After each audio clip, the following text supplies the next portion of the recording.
Situated at the southernmost tip of the great African continent, the Republic of South Africa occupies an area of over 1.2 million square kilometers. It is the second largest economy in Africa, contributing 1/5 of the continent's GDP. Its largest city, Johannesburg, has a population of 4.43 million, from many different places and peoples. Rising from the gold mines, the city is the economic hub, as prosperous as many European or American cities. My name is Dr. David Monyae. I'm 49 years old. I'm the director for the Center for Africa-China Study at University of Johannesburg. David Monyae is a professor of politics who studies international relations. He joined the university 4 years ago. The University of Johannesburg was founded in 2005.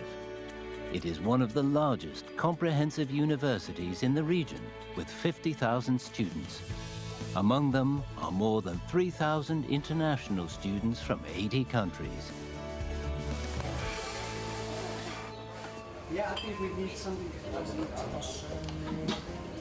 Today, David is hosting a spring festival party, the first official activity held by the Center for Africa-China Studies, or CACS. More than 50 experts, scholars, and elites of politics and trade have been invited to celebrate the successful establishment of the CACS. Such a gathering was something David could never have imagined possible in his childhood. David was born in Soweto, a township about 20 kilometers from Johannesburg. Soweto is known in South African history as a seat of resistance to the old apartheid regime and a long-time residence of the leader of the struggle, Nelson Mandela. When David was a child, his uncle was a strong supporter of Mandela and the anti-apartheid movement. In the years after Nelson Mandela was arrested in 1962, David's uncle, a member of the African National Congress, was forced into exile, taking the 5-year-old David with him. My experience outside the country was quite difficult. I stayed in Mozambique, I stayed in Zimbabwe. We've seen other people attacked, some died, some injured, and I've seen a lot of suffering. In 1990, Mandela was released from prison at the age of 72. The same year, 20-year-old David returned to his homeland and entered university.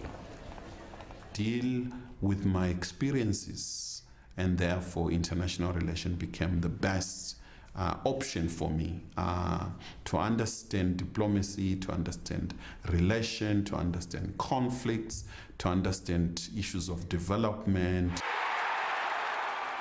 And say, so help me God. So help me God. In April 1994, South Africa's first post-apartheid election was held, and on May 9th, Nelson Mandela was declared the first black president of South Africa. Mandela, in terms of his political struggle and the suffering that he confronted in his life, has had a huge implication and impact on my own personal life. After David received his PhD in international relations, he worked as a teacher at the university for 9 years, then as a political analyst for a bank, and later a congressional consultant training lawmakers. But David had always been waiting to set up an institution specializing in international relations. After Mandela came to power, the economy enjoyed a growth rate of 2.5%. However, later problems saw it stagnate and plunge into recession.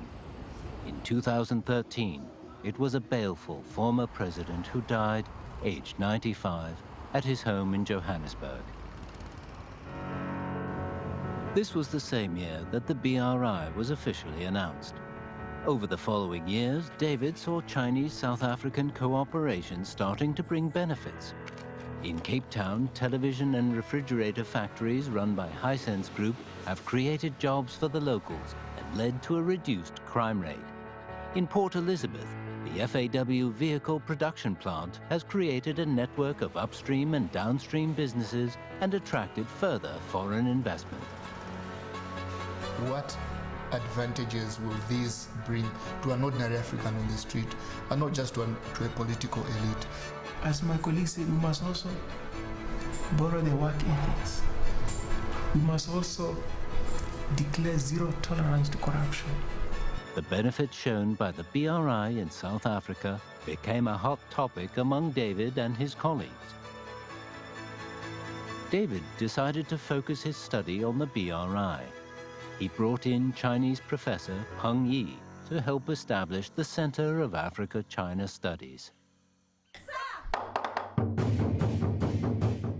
By the end of the New Year celebration, David had presented to the participants his plan for the future of the Center for Africa-China Studies. Our gratitude once again to all stakeholders in the launch of our Center for Africa-China Studies. South Africa, Africa, and China relationship goes far deeper, way beyond the arrival of colonial powers on the African continent. The Belt Road Initiative is critical. We're producing in accredited journals, we're writing books, and there are a lot of activities that are coming. In his introduction of CACS's future plan, David expresses his view of the BRI. BRI is not only for China, it's for the world, and BRI will assist the African continent. The BRI Agenda 2063 are the real linking. It is also speaking to the needs of Africans.